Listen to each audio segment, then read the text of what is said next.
হ্যাঁ। হ্যাঁ।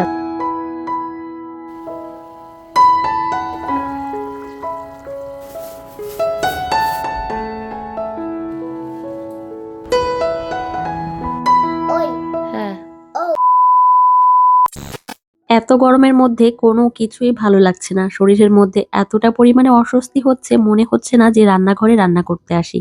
এমনিতে বাইরে এত গরম, উপরন্তু এই গ্যাসের সামনে দাঁড়িয়ে রান্নাবান্না করা সত্যি খুবই কষ্টকর। কিন্তু কি করব? রান্না তো করতেই হবে, আমাদের খেতে হবে, সেই সঙ্গে আমার ছোট্ট মেয়েকে খাওয়াতে হবে। তো হ্যালো এভরিওয়ান, গুড মর্নিং। কেমন আছো সবাই? আশা করছি তোমরা খুব ভালো আছো।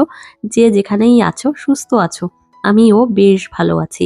আজ আরো একটি নতুন ব্লগে তোমাদেরকে জানাই অনেক স্বাগত, অনেক অনেক ভালোবাসা। আজ আমি আমার মেয়েকে সকালবেলায় রুটি খাওয়াবো আর এদিকে একটা রুটি বানিয়ে নিয়েছি, তারপর আমি জল দিয়ে ধুয়ে নিয়েছি। আদিশ্রীকে আমি এইভাবে জল দিয়ে ধুয়ে রুটি খাওয়াই। এইভাবে খাওয়ালে ওর পেটে কোনো সমস্যা হয় না। আগে ওকে আমি রুটি খাওয়াতাম, তো বানিয়ে হয়তো দুধের মধ্যে ভিজিয়ে রাখতাম, তারপর খাওয়াতাম, ওর পেটে একটু সমস্যা হতো। তো তারপর এইভাবে ধুয়ে খাওয়াই, এখন আর কোনো সমস্যা হয় না। যাই হোক, মেয়ের খাবারটা আমি রেডি করে নিয়েছি আর এদিকে আমার শ্বশুর মশাই বাজার থেকে বাজার করে নিয়ে এসেছে। কি কি মাছ নিয়ে এসেছে ভাবলাম তোমাদের সঙ্গে একটু শেয়ার করে দিই। এদিকে কাতলা মাছ রয়েছে আর ছোট ছোট চিংড়ি রয়েছে, এগুলো হচ্ছে বাগদা চিংড়ি, আর সেই সঙ্গে আমার মেয়ের জন্য শিঙি মাছ রয়েছে। মাছগুলো একদমই টাটকা রয়েছে আর এগুলো আমি ফ্রিজের মধ্যেই রেখে দেব। তবে শিঙি মাছটা এখনো পর্যন্ত জ্যান্ত রয়েছে, ভেবেছি এটা আমি জিয়ে রাখবো। এখনো পর্যন্ত আমার রান্না কমপ্লিট হয়নি, তো আমি এখন আবার রুটি বানাবো। মেয়ের জন্য একটা রুটি বানিয়েছি, তারপরে বানানো বন্ধ করে দিয়েছি। তো এখন আবার রুটি বানাবো, সেই সঙ্গে সুজি রান্না করব। আমার শাশুড়ি মা সকালবেলায় আমাকে বলে দিয়েছে যে আজকে সুজি রান্না করবে। যাই হোক, রুটিগুলো বানানো হয়ে গেছে আর এখন আমি সুজি রান্না করব। তো রুটি বানাতে সত্যি এত পরিমাণে কষ্ট হয়ে যায়, কষ্ট বলতে এই গরমের মধ্যে কষ্ট হয়ে যাচ্ছে। এতটা পরিমাণে গরম কি বলবো, বাইরের গরম তো আছেই, সেই সঙ্গে উনানের সামনে আসলে তো মনে হয় সূর্যের সামনে দাঁড়িয়ে রয়েছি। সকালবেলায় রান্না নেই, কিন্তু আবার টুকটাক অনেক রান্নাই করতে হয়। মেয়ের জন্য আলাদা রান্না করতে হয়, আমাদের জন্য আছে, ওর বাপির জন্য আলাদা খাবার রেডি করতে হয়। এই করে প্রায় ৩-৪ রকমের তো হয়েই যায়। তো রান্না নেই এটা মনে হয়, কিন্তু অনেকই রান্না করতে হয়, টুকটাক অনেক কিছুই করতে হয়। তো এদিকে এখন আমি সুজির মধ্যে গুড় দিয়ে দিচ্ছি, এটা হচ্ছে খেজুরের গুড়। তো তোমাদের দাদাভাই প্রত্যেক বছর ৫ কেজি ৬ কেজি করে খেজুরের গুড় কিনে রাখে, তো ফ্রিজের মধ্যে আমরা রেখে দিই আর সারা বছর এইভাবে আমরা খাই। তো পায়েস রান্না হয়, তো সুজি রান্না হয়, তখন আমরা খেজুরের গুড় দিয়েই রান্না করি। তো এই দেখো, আমি সুজি রান্না করে নিয়েছি, তারপর এদিকে বাটিতে ঢেলে নিয়েছি। ঠান্ডা হয়ে গেলেই তারপর সবাই খাবে। আর আজকে সবাই রুটি দিয়ে সুজি দিয়েই খাবে, আলাদা কোনো কিছু রান্না করিনি। আর মেয়ের জন্য তো সকালবেলায় যে খাবারটা রেডি করে রেখেছি সেটা তো তোমাদের সঙ্গে শেয়ার করেছি। আর এদিকে রান্নাবান্না আমার শেষ হয়ে গেছে, তারপর ভাবলাম যে এখন আমি উপরের দিকে যাই, গিয়ে মেয়েকে ডেকে তুলবো। তো এসে দেখি আমার মেয়ে ঘুম থেকে উঠে পড়েছে। প্রত্যেকদিন সকালবেলায় যখন আমার মেয়েকে ঘুম থেকে ডাকতে আসি তখন প্রত্যেকদিনই কান্নাকাটি করে, প্রায় দিনই করে। কিন্তু আজকে দেখলাম একদম হাসি মুখে ঘুম থেকে উঠে গেছে। আর হাসি মুখে ঘুম থেকে উঠলে আমার মনের মধ্যেও অনেক ভালো লাগে। আর প্রত্যেকদিন চেঁচামেচি করতে একদমই ভালো লাগে না। আমি যেমন প্রত্যেকদিন ঘুম থেকে ওঠার পরে চুলটা ভালো করে গুছিয়ে আঁচড়ে নিই, পরিপাটি করে নিই, তারপর ঘর থেকে বেরোই, তেমনি আমার মেয়েকে আজ চুল আঁচড়ে দিয়েছি আর খুব সুন্দরভাবে একটা ঝুঁটি বেঁধে দিয়েছি। তোমাদের একটা কথা জানানো হয়নি, সেটা হচ্ছে আমার মেয়ের স্কুলে গরমের ছুটি দিয়ে দিয়েছে। সেই জন্য এখনো পর্যন্ত আদিশ্রী বাড়িতেই রয়েছে, না হলে প্রত্যেকদিন ও 6:30টার মধ্যেই ঘুম থেকে উঠে পড়ে। তবে আজকে একটু দেরি করেই ঘুম থেকে উঠলো। তো মেয়েকে উপর থেকে নিয়ে এসেছি, তারপর নিচে এসেই মানে নিচে রান্নাঘরে এসেই আমি আম কেটে নিয়েছি। এটা হচ্ছে আমাদের গাছের আম। তো আমার শ্বশুরমশাই খেতে বসেছে, সেই জন্য ভাবলাম যে আম কেটে দিই, বাবা খাবে। আর এমনিতেই সকালের দিকে আম কেটে দিলে সবাই খায়, তবে দুপুরের দিকে তেমন একটা খেতে চায় না, বা রাতের দিকেও না, সকালের দিকেই খেতে চায়। সেই জন্য আমি সকালের দিকেই কেটে দিয়েছি একটু বেশি করে। তো এদিকে মেয়ের খাবারও রেডি করে নিয়েছি। আদিশ্রীর ব্রাশ করা হয়ে গেছে, চোখ মুখ ধুয়ে নিয়েছে, তো এখন ওকে আমি সকালের খাবার খাইয়ে দিয়েছি। তো তারপর এদিকে এখন আমার মামাম সোনা একটু খেলা করছে, তবে জল পেলে আর কিছুই লাগে না, জল নিয়েই খেলতে থাকে সারাক্ষণ। তবে এত গরমের মধ্যে আমি বলছি, মা চলো ঘরের মধ্যে বসে খেলবে, বাইরে এতটা পরিমাণে গরম। সেই জন্য আমি বারবার একটা কথাই বলছিলাম। প্রচন্ড পরিমাণে ঘেমে যাচ্ছে আমার মেয়ে। তো এদিকে দেখো, মেয়ে তো আমার খেলা করছে, তারপর আমি স্নান করে এদিকে চলে এসেছি ঠাকুর পুজো করতে। তো এখনো পর্যন্ত আমি পাকা আম খাইনি। তো ভেবেছি ঠাকুরকে আগে আমি আম দুধ দেবো, তো তারপর আমি খাবো। বছরের প্রথম ফল প্রথমেই আমি ঠাকুরকে দিই, তারপর আমি খাই। তো বাড়ির সবাই প্রায় ৩-৪ দিন ধরেই খাচ্ছে। তো আমি ভাবছি যে আগে ঠাকুরকে দেব, তারপর খাবো। তো এদিকে এখন আমি সমস্ত কিছু গুছিয়ে নিয়েছি। ঠাকুর ঘরটাও খুব সুন্দরভাবে সাজানো গোছানো হয়ে গেছে।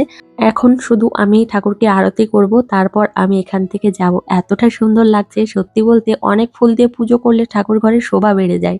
আমার তো খুব ভালো লাগে। তবে আমার ওপরের যে ঠাকুরঘর রয়েছে এখনো পর্যন্ত আমি ঠাকুর বসাতে পারলাম না।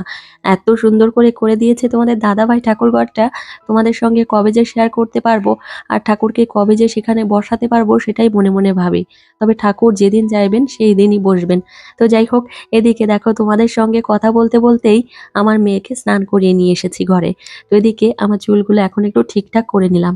তো জানো তো, বাচ্চা ছোট থাকলে এই কোলে নেওয়া, তারপর মানে অনেক কিছু করতে করতে চুল কেমন এলোমেলো হয়ে যায়। আর আমার চুল যদি এলোমেলো হয়ে যায় আমার একদমই অপছন্দ। আমার একদমই মানে কি বলবো, ভালো লাগে না। চুল সবসময় পরিপাটি থাকবে, দেখতেও ভালো লাগে, আর এলোমেলো থাকলে মনের মধ্যেও ভালো লাগে না। তো সেই জন্য আমি সবসময় চুলটা অন্তত খুব সুন্দর করে রাখি। তো এদিকে আমার মেয়েকে এখন আমি রেডি করাতে নিয়ে চলে এসেছি।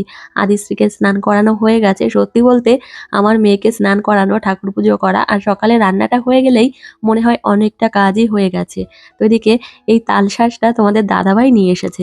একটা কথা তোমাদেরকে বলবো, তোমাদের আগেও বলেছি, যখন বছরের কোনো ফল, নতুন ফল আসে মানে হয় বা বাজারে পাওয়া যায়, তোমাদের দাদাভাই নিয়ে আসে। মা বাবাকে খাওয়ায়, সেই সঙ্গে আমাদের জন্যও নিয়ে আসে।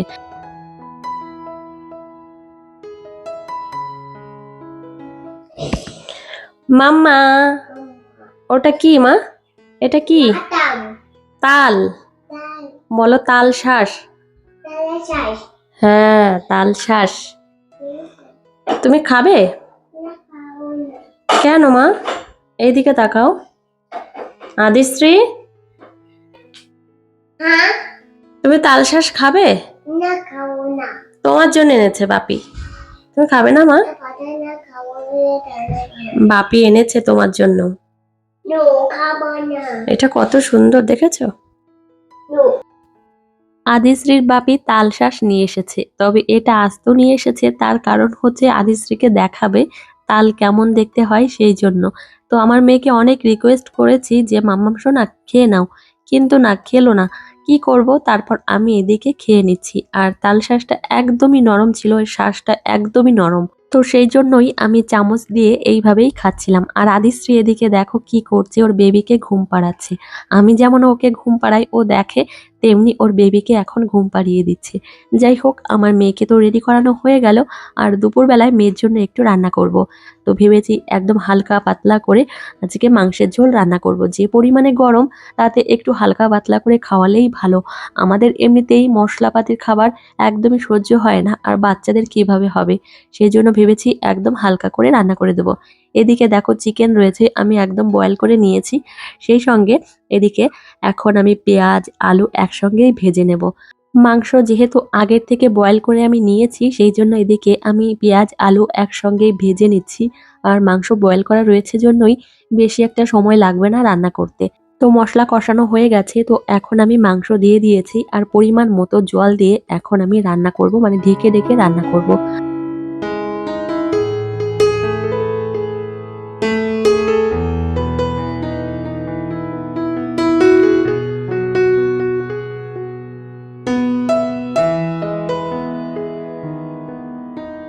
মাংস রান্না প্রায় শেষের দিকেই। এখন আমি একটু চেখে দেখবো যে কেমন কি হয়েছে। তো দেখলাম যে না, নুন একদমই ঠিকঠাক আছে। তো আমি লঙ্কা সামান্য একটু দিয়েছি।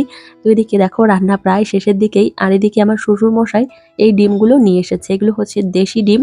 তো এখন ডিমগুলো আমি ঠিকঠাক করে রাখবো। তো ভাবলাম আগে মাংস নামিয়ে নিই, তারপর আমি ডিমগুলো ঠিক করে রাখবো।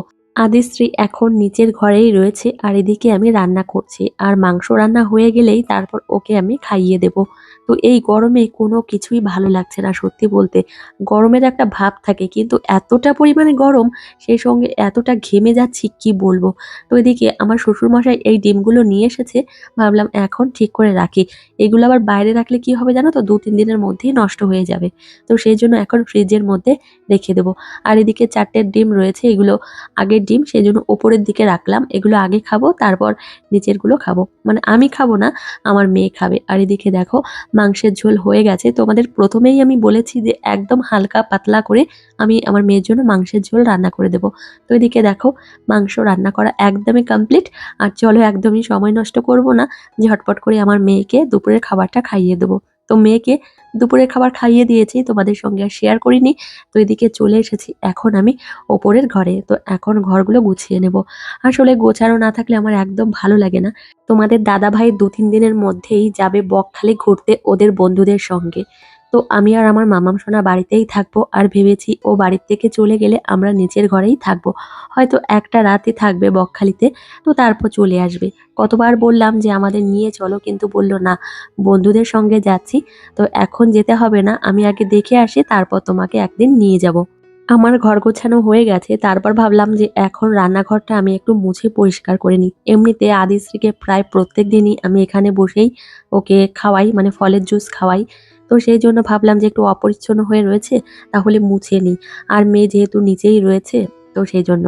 আর এদিকে টিকটিকিতে পটি করে জানো তো, সেই জন্য এতটা পরিমাণে নোংরা হয়ে যায়। এত টিকটিকি কোথা থেকে যে আসে সেটাই বুঝে উঠতে পারি না। তো আমরা যদি এই ঘরটা ইউজ করতাম তাহলে হয়তো এত টিকটিকি আসতো না। আজকের ব্লগটা দিতে অনেকটাই দেরি হয়ে গেল, তার জন্য তোমাদের কাছে অনেকটা ক্ষমা চেয়ে নিচ্ছি। আসলে কি হয়েছে বলো তো, সারাটা দিন এতটা পরিমাণে ব্যস্ত রয়েছি, আর কখন যে ভয়েসটা দেবো সেটাই বুঝে উঠতে পারছিলাম না। আর ভয়েস দিতে গেলে সবসময় একটা শান্ত পরিবেশের দরকার হয়। আর ভয়েসটা দিচ্ছিলাম আমি বিকালের দিকে, সেই জন্য আর সন্ধ্যার দিকে ভিডিওটা আপলোড দিতে পারিনি। তো সেই জন্য হচ্ছে এই সমস্যাটা হয়ে গেছে। আর এদিকে রান্নাঘরটা এখন আমি মুছিয়ে পরিষ্কার করে নিয়েছি। আর তোমাদের এখন একটু চারিপাশটা দেখিয়ে দিচ্ছি।